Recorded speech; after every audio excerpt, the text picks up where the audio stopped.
At my wife's will reading, my daughter-in-law laughed and said, "Finally, you're out of our lives, you useless old man." But then someone knocked on the door and shouted, "Sir, don't sign anything. Your daughter-in-law just left the bank." And what I discovered next about my final months with my beloved wife would change everything I thought I knew about family, trust, and the true meaning of love's protection. Please subscribe to the channel and write in the comments what city you're watching from. I never imagined that the worst day of my life would become even darker. Losing Heather after 43 years of marriage had already shattered me completely. The cancer took her slowly, painfully over 8 months that felt like 8 years. I watched the woman I loved more than life itself fade away, piece by piece, until nothing remained but memories and an emptiness that threatened to swallow me whole. The funeral home smelled like lilies and sadness. I sat in that sterile conference room, my hands trembling as I clutched the tissue box that had become my constant companion.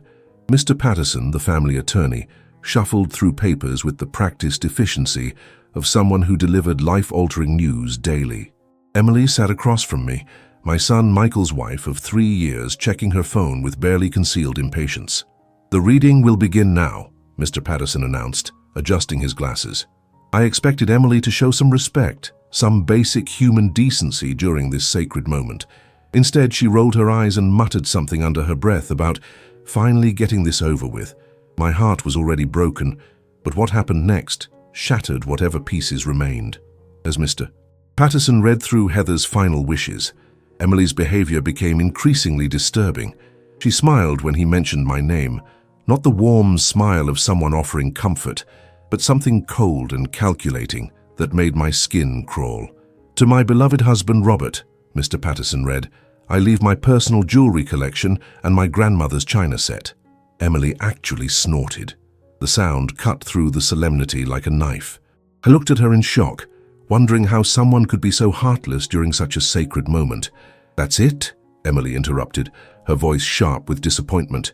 "Some old jewelry and dishes? What about the house? What about the savings account?" Mr. Patterson cleared his throat uncomfortably. "Mrs. Hayes, please allow me to finish the reading before any questions." But Emily wasn't listening anymore. She stood up abruptly, her chair scraping against the floor with a harsh sound that seemed to echo my internal pain. "This is ridiculous," she said, her voice rising. "After everything Michael and I did for that woman, this is what we get? Some worthless trinkets?" I felt like I was drowning. "Everything you did," I managed to whisper. "I was the one who took care of her. I was the one who held her hand through every chemotherapy session, every sleepless night, every moment of pain." Emily turned on me with a fury that seemed to come from nowhere. "Oh, please, Robert. You were useless, completely useless. Do you think we didn't see how you fumbled around, making everything worse? Michael and I were the ones actually helping." The words hit me like physical blows. I remembered those final months differently. I remembered Emily visiting maybe twice, staying for 20 minutes each time, looking uncomfortable and eager to leave. I remembered Michael calling once a week, if that, always having excuses about work or other commitments. "That's not true," I said, my voice barely audible. "I was there every day, every single day." Emily laughed then. Actually laughed. The sound was sharp and cruel, echoing off the conference room walls. "You were there, yes, getting in the way, making her miserable with your constant hovering. Do you want to know what she really thought about your devoted husband act?" I felt the blood drain from my face. "Emily, please don't." "She was tired of you, Robert. Tired of your neediness, your constant questions, your pathetic attempts to help when you clearly didn't know what you were doing. She told Michael she felt suffocated." Mr. Patterson tried to intervene. "Perhaps we should take a break and continue this at another time." But Emily wasn't finished destroying me. She leaned forward, her eyes bright with malicious pleasure. "She changed the will because she realized you didn't deserve anything more. You were just a burden she had to carry until the end." Each word felt like a dagger to my already broken heart.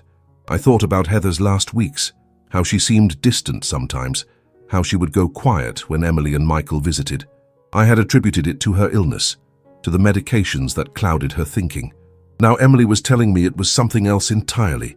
"Finally, you're out of our lives, you useless old man," Emily declared, her voice triumphant.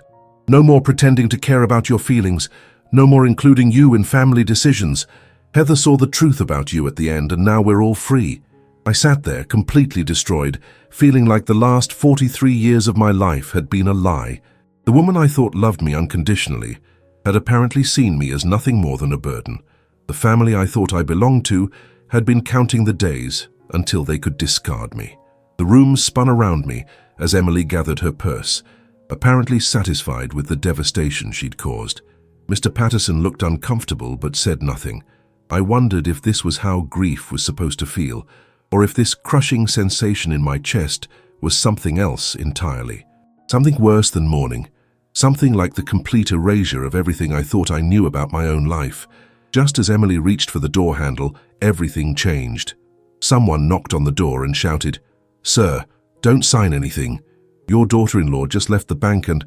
The pounding on the conference room door was so urgent, so desperate, that it cut through Emily's cruel laughter like a rescue siren. Mr.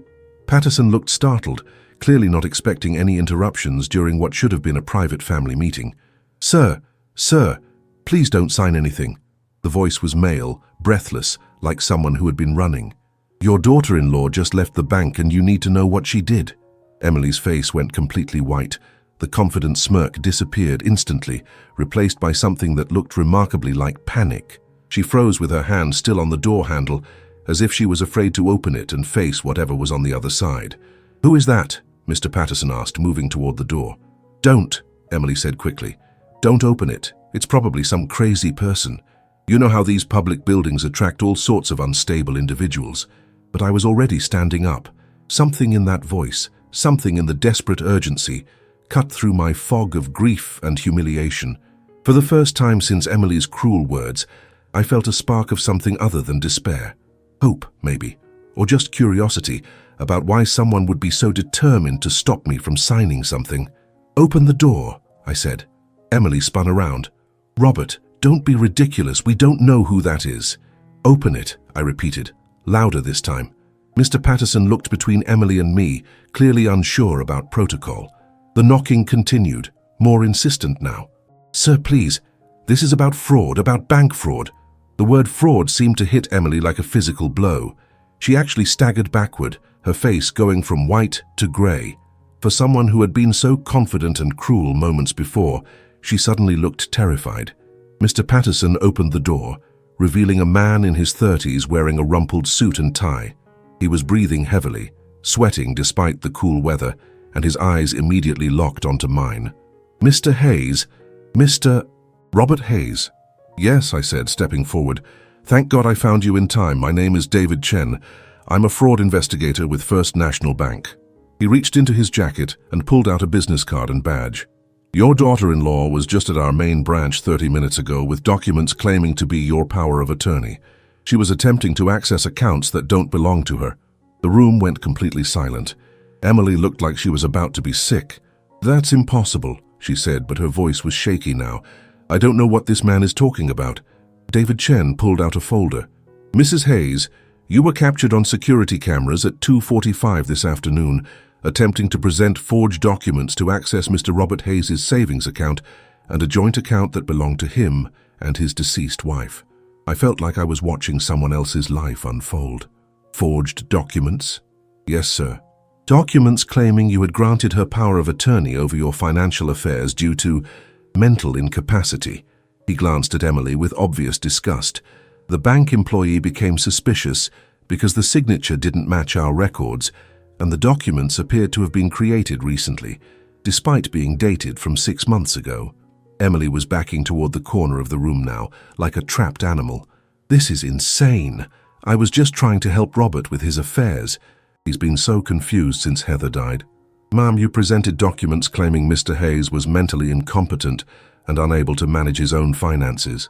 You requested immediate access to over $237,000 in combined savings and checking accounts. $237,000. The number hit me like a truck. I had no idea we had saved that much. Heather had always handled the financial details while I focused on my contracting work. Emily had tried to steal money I didn't even know existed. The bank called the police when you became agitated and demanded they process the transaction immediately," David continued. "They sent me to find you because the address on the forged documents listed this law office as your current location." Mr. Patterson was staring at Emily with a mixture of shock and professional horror. "Mrs. Hayes, These are extremely serious allegations. They're lies, Emily shouted, but her voice cracked on the word. I would never, this is all a misunderstanding. David opened his folder and pulled out several papers. We have copies of the forged documents, security footage of the transaction attempt, and recorded audio of your conversation with our branch manager. You explicitly stated that Mr. Hayes was, quote, losing his mind with grief and needed someone competent to handle his affairs. I sank back into my chair, trying to process what I was hearing. Emily hadn't just been cruel during the will reading, she had been actively planning to rob me. While I sat here grieving my wife and feeling destroyed by her words, she had been calculating how much money she could steal. How did you even know about the accounts? I asked, my voice barely a whisper. Emily's eyes darted around the room like she was looking for an escape route. Heather mentioned them. She was worried about you managing everything alone. Mrs. Hayes, David said firmly, the documents you presented contained account numbers and routing information that could only have been obtained through illegal access to Mr. Hayes's personal financial records. We believe you may have been planning this for some time. The full scope of her betrayal was starting to sink in. This wasn't a spontaneous decision made in anger after a disappointing will reading. This was premeditated, calculated. Emily had been planning to steal from me while Heather was still alive, still suffering, still fighting for every breath. You knew, I said, looking at her with new eyes. You knew Heather was leaving me almost everything, and you had already planned to take it anyway. Emily's composure finally cracked completely. You don't deserve it, she screamed. You're old and useless, and you'll probably waste it all on medical bills anyway. Michael and I are young, we have our whole lives ahead of us. We could actually do something meaningful with that money. The truth was finally coming out, raw and ugly, and completely revealing. Emily hadn't just been cruel. She had been positioning herself to commit elder abuse on a massive scale. David was writing everything down. Ma'am, I need to inform you that anything you say can and will be used in the criminal proceedings that will follow this investigation. Criminal proceedings. The words hung in the air like a promise. For the first time since this nightmare began, I felt something other than despair. I felt the possibility that justice might actually exist in this world. The next morning, I sat in my empty kitchen drinking coffee that tasted like ash, trying to process everything that had happened. The house felt impossibly quiet without Heather's presence, but now that silence carried a different weight. Yesterday's revelations had shattered not just my grief, but my understanding of the last months of my wife's life. David Chen had given me his card and promised to call within 24 hours with more information about Emily's attempted fraud. But what haunted me wasn't just the money she'd tried to steal. It was her claim that Heather had grown tired of me, that my devoted care had somehow become a burden she resented. The phone rang at exactly 9 o'clock. Mr. Hayes, this is David Chen from the bank. I have some additional information that I think you need to hear, but I'd prefer to discuss it in person. Would you be available to meet this morning? Something in his tone made my stomach clench. Is it about Emily? It's about more than Emily, sir. Could we meet at your home? I think you'll want privacy for this conversation. An hour later, David sat across from me at my kitchen table with a thick folder and a laptop computer. His expression was grave, like a doctor preparing to deliver terminal news. Mr. Hayes, our investigation into the forged documents led us to examine your wife's banking activity during her final months. What we discovered suggests that Emily's attempted theft yesterday was part of a much larger pattern of manipulation and abuse. He opened his laptop and turned it toward me. These are records from your wife's personal checking account. Look at the withdrawal pattern starting in February. I studied the screen, seeing regular withdrawals that made no sense. $200 here, $300 there, sometimes $500 at a time. All cash withdrawals, all made at ATMs I didn't recognize. Heather never used ATMs, I said slowly. She was afraid of them. Always said she preferred talking to real people at the bank counter. That's what we suspected. Mr. Hayes, these withdrawals total over $8,000 over the course of 3 months. They all occurred on days when Emily or your son Michael visited your home. The room seemed to tilt around me. You're saying they were stealing from her while she was dying. I'm saying someone with access to her debit card and PIN was systematically withdrawing cash. Given yesterday's events, we have strong reason to believe it was Emily. David pulled out another document. But that's not all. We also found evidence that someone had been accessing Mrs. Hayes's online banking account from multiple IP addresses. He showed me a printout with dates and times. These login records show access to her account from locations that don't match your home address. 3 different coffee shops, a public library, and what appears to be an apartment complex on Maple Street. My heart sank. Emily and Michael live on Maple Street. Mr. Hayes, I need to ask you something difficult. During your wife's illness, did you ever notice her becoming secretive about money? Did she ever mention giving cash to Emily or Michael for any reason? I thought back to those agonizing final months. Heather had been so weak from the chemotherapy, so tired all the time. There were days when she barely spoke, when the medications made her confused and forgetful. She never mentioned giving them money, I said. But there were times when Emily would visit alone, when I was at work or running errands. Emily said she wanted to spend quality time with Heather. David's expression darkened. Mr. Hayes, I think Emily was using those private visits to manipulate your wife into providing financial information, possibly even forcing her to make withdrawals. The thought made me physically sick. You mean, while Heather was at her weakest, Emily was elder abuse? Financial exploitation of a vulnerable adult? Yes, sir, that's exactly what I mean.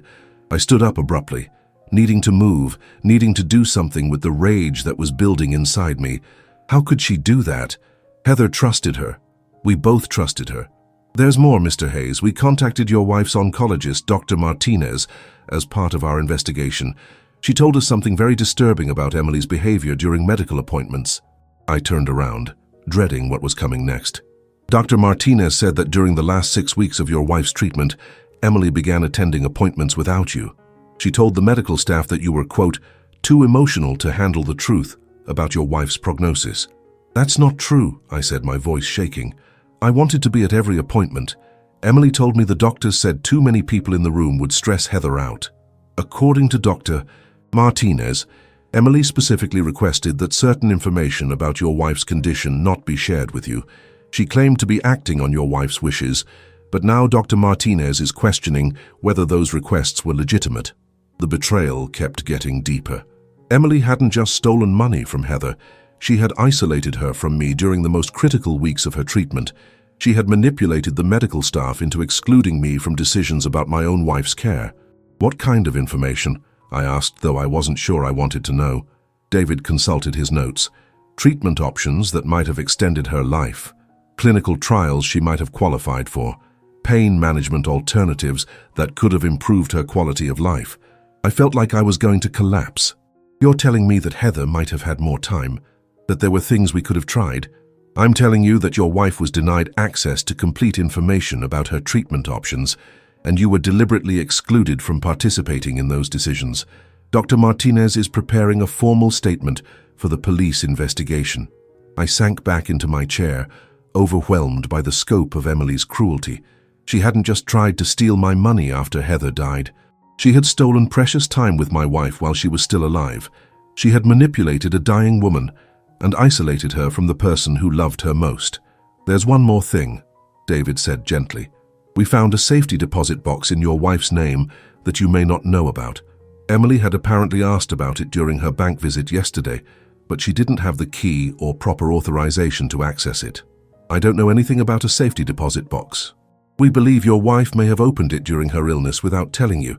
Banks sometimes suggest them to elderly clients who are concerned about family members gaining unauthorized access to important documents. A safety deposit box that Heather had kept secret from me. In the context of everything else I'd learned, it felt like one more betrayal, one more sign that my wife had lost trust in me during her final months. Mr. Hayes, David said, his voice gentle but firm, I think your wife wasn't pulling away from you because she was tired of your care. I think she was trying to protect something from Emily. The safety deposit box, the way she structured her will, even her behavior during medical appointments. I think she knew what Emily was doing and was trying to shield you from it. The possibility hit me like a revelation. What if Heather's distance hadn't been rejection? What if it had been protection? What if she had seen Emily's true nature and was trying to safeguard our future without letting me know how deep the betrayal went? The bank manager wants to meet with you this afternoon to discuss accessing the safety deposit box. With your wife's death certificate and proper identification, you should be able to open it legally. David closed his laptop and gathered his papers. Mr. Hayes, I want you to prepare yourself. Based on everything we've discovered, I believe your wife left something in that box specifically for you to find after her death. Something that will explain everything Emily tried to hide. As David left, I sat alone in my kitchen, feeling like I was seeing the last 8 months of my life through completely different eyes. Heather's quiet moments, her sad smiles, her occasional tears that I'd attributed to fear and pain. What if they had been caused by something else entirely? What if my dying wife had been carrying the burden of Emily's betrayal alone, trying to protect me from a truth too ugly to share? The safety deposit box held answers, and I was terrified of what I might find inside. The bank vault felt like a sacred space as the manager, Mrs. Rodriguez, led me to safety deposit box number 412. My hands trembled as I inserted the key they'd given me after verifying my identity and presenting Heather's death certificate. I had no idea what my wife had hidden from me, but after yesterday's revelations about Emily's systematic abuse, I was prepared for anything. The metal box was heavier than I expected. Mrs. Rodriguez led me to a private viewing room and left me alone with whatever secrets Heather had felt compelled to protect. I lifted the lid with the reverence of someone opening a sacred text. The first thing I saw was an envelope with my name written in Heather's careful handwriting. Underneath it were stacks of documents, photographs, and what appeared to be a small recording device. My heart hammered as I opened the envelope and began reading the letter that would change everything I thought I knew about my wife's final months. "My dearest Robert," the letter began, "if you are reading this, then I am gone and you have discovered Emily's true nature. I pray that you will forgive me for keeping these secrets, but I could not bear to burden you with this knowledge while you were already carrying so much pain watching me die." I had to stop reading and wipe my eyes. Even from beyond the grave, Heather was trying to protect me. 3 months ago, I began to suspect that Emily was stealing from us. Small amounts at first. I noticed discrepancies in my checking account that I couldn't explain. When I confronted her about it, she convinced me that I was confused because of my medications. She made me feel like I was losing my mind. My hands clenched into fists. Emily had gaslighted my dying wife, making her question her own sanity. But I wasn't confused, Robert. I was dying, not stupid. So I began documenting everything. Every conversation, every request for money, every lie she told. The evidence is all in this box. Emily has been systematically stealing from us and manipulating both of us for months. I set the letter aside and began examining the documents. Bank statements with withdrawals highlighted in yellow, copies of forged checks, screenshots of unauthorized online transfers. Heather had been conducting her own investigation while fighting cancer, gathering evidence that Emily was robbing us blind. Then I found the photographs, pictures taken secretly of Emily going through our mail, our filing cabinet, our personal papers, images of Emily photographing our bank statements and tax documents with her phone. My wife had been documenting elder abuse, while Emily thought she was too sick to notice. But it was the small recording device that broke my heart completely. I pressed play with trembling fingers and heard Heather's weakened voice speaking to Emily during what sounded like one of their private visits. "Emily, I've been thinking about the money you borrowed last month. When do you think you'll be able to pay it back?" Emily's voice on the recording was cold, impatient. "Heather, we've talked about this. You're not thinking clearly because of the medication. You offered that money to help with Michael's career. You said you wanted to contribute to our future." "I don't remember offering anything. I remember you asking for $2,000 for an emergency, and I remember you promising to return it." "Heather, this is exactly what I mean about the confusion. You're not remembering conversations correctly. Maybe we should talk to Robert about getting you some help with managing your finances." I could hear the manipulation clearly now, the way Emily twisted every conversation to make Heather doubt her own memory. But my wife had been sharper than Emily realized. "You're right, Emily. I should definitely talk to Robert about managing my finances. In fact, I think I'll ask him to handle everything from now on." There was a long pause on the recording. Then Emily's voice, much sharper. "That's not necessary, Heather. Robert has enough to worry about with your medical care. Michael and I can handle the financial details. We're young and understand modern banking better." "No, I think Robert should handle it." "Heather, Robert can barely handle your medical appointments without getting emotional. Do you really want to burden him with financial stress too? Especially when Michael and I are perfectly capable of helping." I had to pause the recording. Emily had been using my grief and emotional response to Heather's illness as a weapon against both of us. She'd painted my love and concern as incompetence, my tears as weakness that disqualified me from participating in important decisions. The recording continued, with Emily becoming increasingly aggressive as Heather refused to back down from her decision to involve me in financial matters. Finally, Emily's true nature emerged completely. Fine, Heather, but when Robert screws everything up because he's too emotional to think straight, don't come crying to me. And don't expect Michael and me to clean up his mistakes when you're gone. The casual cruelty of those words, spoken to a dying woman, revealed everything I needed to know about Emily's character. She had seen Heather's illness not as a tragedy, but as an opportunity. My wife's vulnerability had been Emily's opening to steal and manipulate without consequences. I continued through the evidence Heather had collected. Copies of emails Emily had sent to medical staff, falsely claiming to speak for both of us. Records of appointments Emily had cancelled without my knowledge. Documentation of lies Emily had told to neighbors and friends about my mental state and competence. The most devastating discovery was a folder labeled Emily's Plan. Inside were notes in Heather's handwriting, documenting conversations where Emily had discussed our future after Heather's death.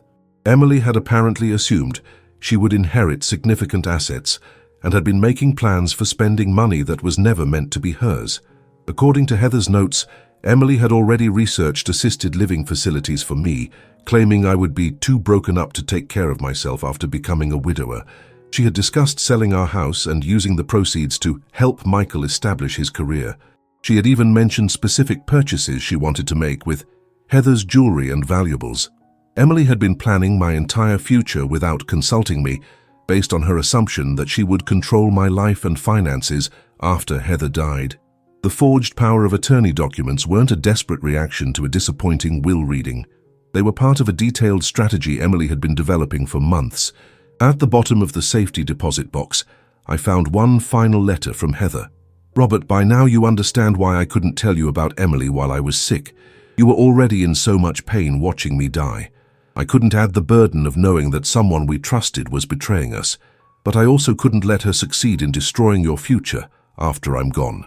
I changed my will specifically to limit Emily's access to our assets. I documented her behavior to protect you from her manipulation, and I'm leaving you this evidence so that you can take whatever legal action you feel is appropriate. Please don't blame yourself for not seeing what Emily was doing. She is skilled at manipulation and took advantage of both our vulnerabilities during an impossible time. What matters now is that you have the truth and you have the tools to protect yourself. I love you, Robert. I have always loved you. My distance during the final weeks was not rejection, it was protection. I was trying to shield you from Emily's cruelty while gathering evidence of her crimes. Please don't let her poison your memories of our marriage. We had something beautiful for 43 years, and not even Emily's betrayal can take that away. I sat in that sterile bank room, surrounded by evidence of systematic abuse, and felt something I hadn't experienced since Heather's diagnosis. Hope.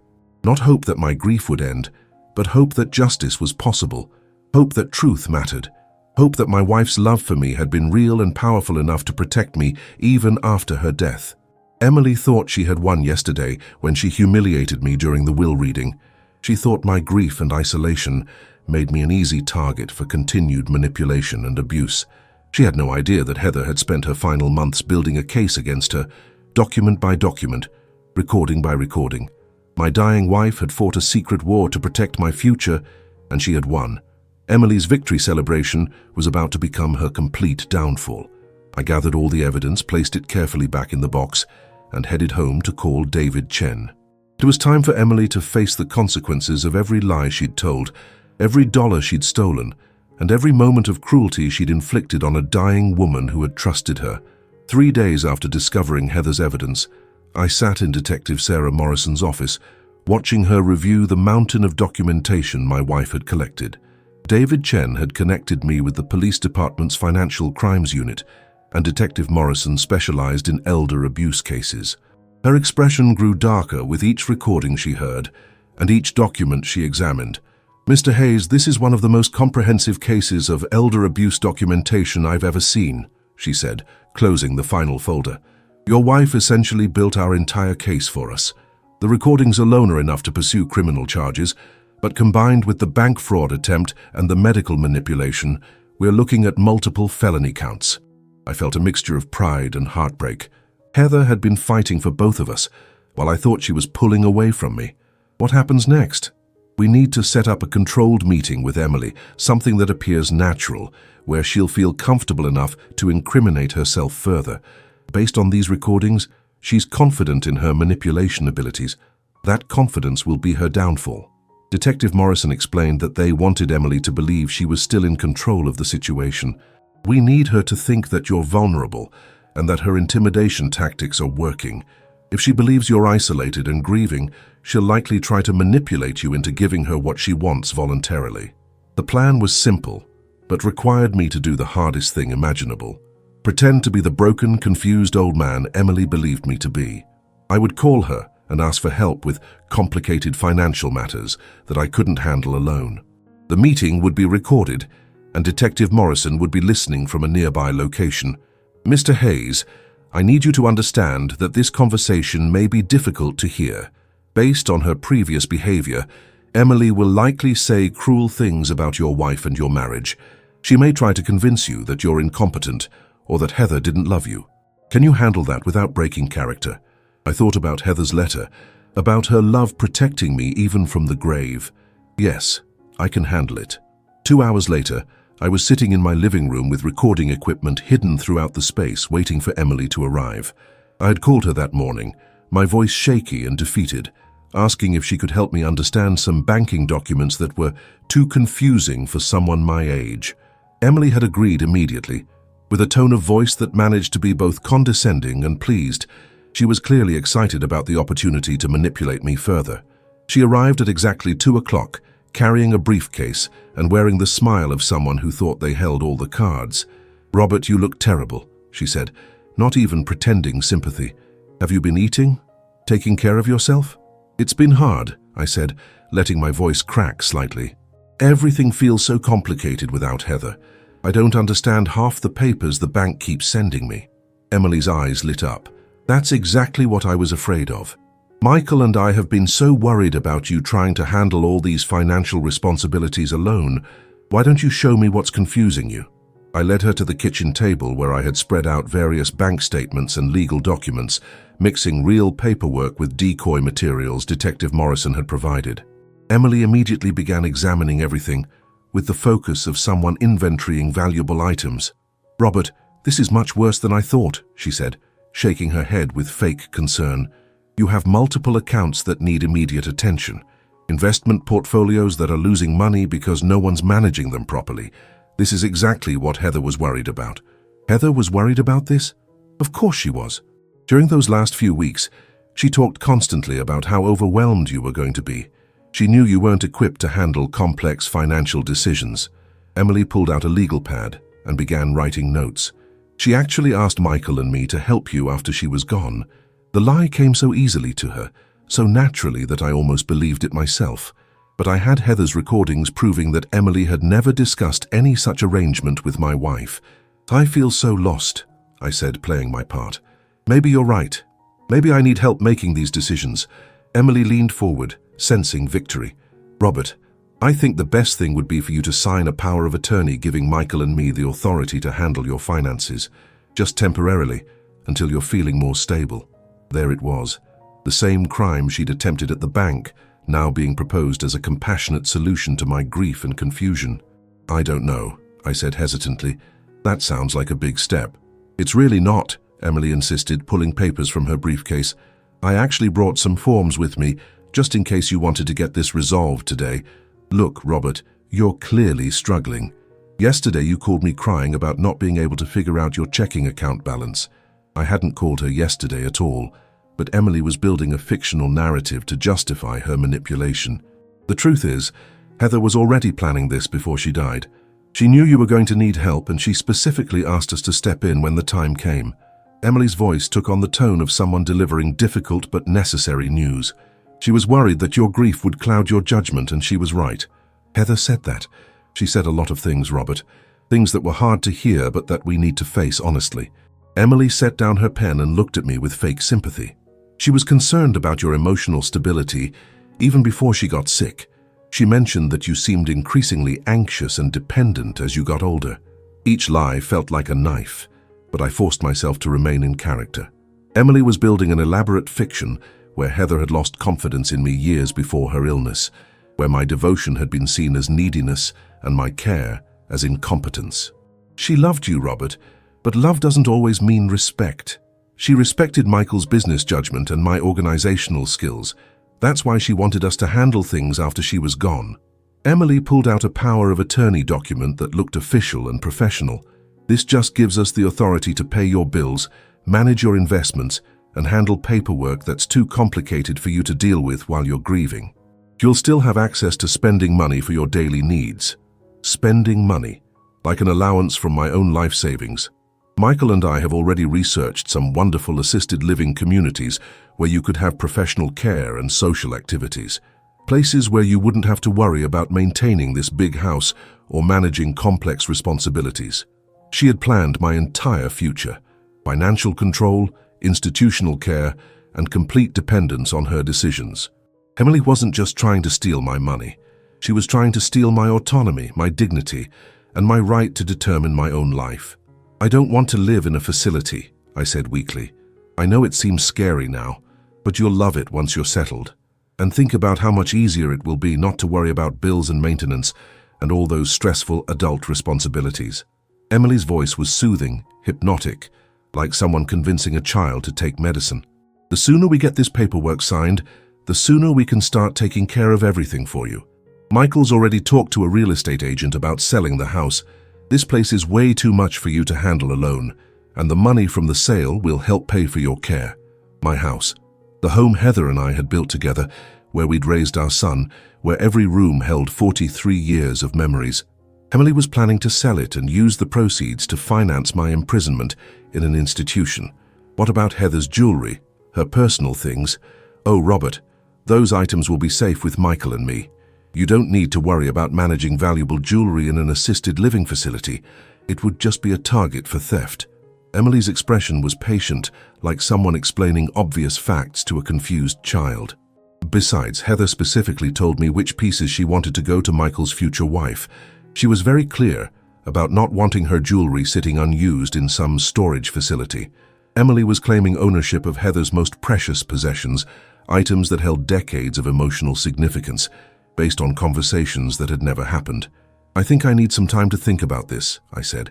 Emily's patience cracked slightly. Robert, thinking isn't going to make these problems disappear.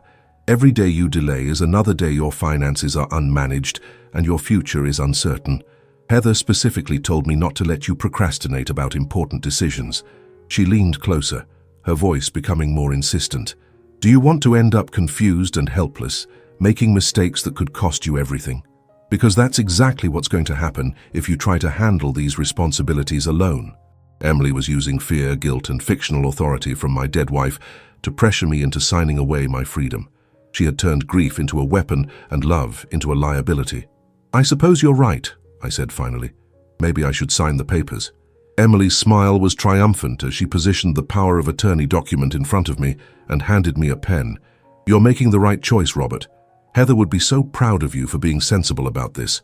As I held the pen above the signature line, I thought about Heather's real voice on those recordings, fighting to protect me from exactly this moment.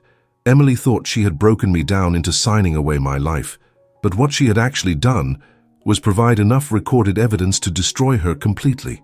I looked up at Emily's expectant face and smiled for the first time since Heather's funeral. Actually, Emily, I said, setting down the pen without signing, I think there's been a misunderstanding. Her confident smile faltered slightly. What do you mean? I mean that Heather never asked you to handle my finances. In fact, she spent her final months documenting every lie you told and every dollar you stole. I stood up slowly, feeling stronger than I had in months. She left me everything I needed to protect myself from you. Emily's face went white. Robert, I think your grief is making you confused again. No, Emily, my grief was making me vulnerable, and you took advantage of that. But Heather made sure your advantage wouldn't last forever. I walked to my bookshelf and retrieved the safety deposit box documents. She recorded your conversations. She photographed you stealing. She documented every manipulation you used against both of us. Emily shot to her feet, her mask of concern disappearing completely. You're lying. Heather was too sick to notice you were robbing her, too confused by medication to realize you were isolating her from me, too weak to fight back against your manipulation. I spread some of Heather's evidence across the table. She was dying, Emily, not stupid. Emily stared at the documents with growing horror. Bank statements with her unauthorized withdrawals highlighted, photographs of her going through our personal papers, transcripts of her lies to medical staff. Her entire criminal conspiracy laid out in devastating detail. She recorded me. Emily's voice was barely a whisper. She recorded everything. Your threats, your manipulation, your plans for my future. She even recorded you discussing which pieces of her jewelry you intended to steal after she died. I played a portion of one recording where Emily detailed her plans for selling Heather's grandmother's ring. Emily collapsed back into her chair, finally understanding the scope of her exposure. But she never said anything to me about knowing you were a thief and a liar, about seeing through your performance of concern while you systematically abused her. I felt Heather's strength flowing through me, her love giving me courage I didn't know I possessed. She protected me from that knowledge while she was alive, because she knew it would destroy me to watch you hurt her. But she made sure I'd have everything I needed to stop you after she was gone. The front door opened, and Detective Morrison entered with 2 uniformed officers. Emily spun around in panic, apparently forgetting that someone who truly needed help with complicated paperwork might have asked the police for guidance. "Emily Hayes," Detective Morrison said, approaching the table, "you're under arrest for elder abuse, attempted fraud, theft, and conspiracy to commit financial exploitation." "This is insane!" Emily shouted, backing toward the wall. "Robert called me for help. He asked me to come here. I was trying to help him." Detective Morrison gestured toward the recording equipment. "Mrs. Hayes, we have everything you said in the last hour on tape. Your attempts to coerce Mr. Hayes into signing fraudulent power of attorney documents, your false claims about conversations with his deceased wife, and your detailed plans to institutionalize him against his will." Emily looked around the room desperately, finally understanding that she had walked into a trap. "Robert, you can't do this to me. We're family.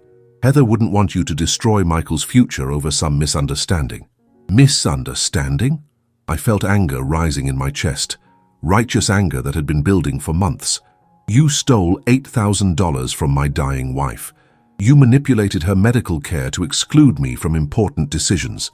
You planned to rob me of my home, my freedom, and my dignity. You celebrated my grief and called me useless at my wife's will reading. What part of that was a misunderstanding?" As the officers read Emily her rights, she made one final attempt at manipulation. "Robert, please, think about what this will do to Michael. He's your son. He loves you. If Michael loves me, he'll understand that justice matters more than family loyalty. If he doesn't understand that, then you've already destroyed any relationship we might have had." The truth was that Michael had been complicit in Emily's schemes, if not actively participating, then certainly benefiting from her theft. The evidence Heather collected included text messages where Michael discussed the old man's money and plans for after he's gone. My son had written me off as an inconvenient obstacle to his inheritance, rather than a father deserving respect and care. As Emily was led away in handcuffs, she turned back one final time. "You'll regret this, Robert. You'll end up alone and miserable, and you'll realize I was the only one who cared enough to help you." "Emily," I said quietly, "I'd rather be alone with my dignity than surrounded by people who see me as nothing more than a bank account to drain." After the police left, I sat in my kitchen surrounded by the evidence of Heather's love and protection. Detective Morrison had explained that Emily would likely face significant prison time and that restitution for the stolen money was almost guaranteed. The civil lawsuit would recover not just what she'd taken, but damages for the emotional trauma she'd inflicted. But the money wasn't what mattered most to me. What mattered was understanding that Heather's love had been real and powerful enough to protect me even from the grave. Her distance during those final weeks hadn't been rejection or loss of affection. It had been the greatest act of love imaginable, sacrificing her own need for comfort and closeness to build a shield around my future. I walked to our bedroom and looked at the framed photo on Heather's nightstand. Her smile seemed different now, knowing what I knew about her final months. Not the smile of someone pulling away from me, but the smile of someone fighting a secret war to protect everything we'd built together. "Thank you," I whispered to her image. Thank you for seeing what I couldn't see. Thank you for being stronger than both of us knew you could be." 3 months later, I received a call from Detective Morrison. Emily had been sentenced to 5 years in prison for elder abuse and financial exploitation. Michael had been charged as an accessory and received 2 years probation in exchange for testimony against his wife. The civil judgment had awarded me full restitution plus punitive damages. More importantly, Dr. Martinez had provided documentation that Heather could have qualified for a clinical trial that might have extended her life by 6 to 18 months. Emily's manipulation of the medical staff had cost us precious time that could never be recovered. That loss was beyond any court's ability to address, but knowing the truth helped me understand that Heather's death hadn't been inevitable on the timeline we'd experienced. Michael called once after Emily's sentencing, claiming he wanted to rebuild our relationship, but his version of reconciliation involved asking for financial help with Emily's legal bills and suggesting that family should stick together during difficult times. When I declined, he accused me of being vindictive and said I was using money to punish him for loving his wife. Some relationships can't be repaired because they were never real in the first place. Michael had seen me as a resource to exploit rather than a father to honor. Emily's corruption of him had started long before Heather's illness, and prison wouldn't undo years of moral compromise. I kept our house, the home Heather and I had built together. I tend her garden now, growing the roses she loved but was too weak to care for during her final year. I volunteer at the hospital's oncology unit, helping other families navigate the overwhelming complexity of serious illness. Sometimes people ask if I'm lonely, if I regret not reconciling with Michael for the sake of having family nearby. The answer is that I'm not alone. I'm surrounded by memories of 43 years with someone who loved me enough to fight for my future while facing her own death. I'm supported by neighbors who bring me meals and invite me to community events. I'm fulfilled by work that honors Heather's memory and helps other people avoid the isolation and manipulation that Emily tried to inflict on us. Most importantly, I'm free. Free from manipulation disguised as concern. Free from people who saw my grief as opportunity. Free from the burden of relationships built on exploitation rather than genuine affection. Heather's final gift wasn't just the evidence that protected me from Emily's schemes.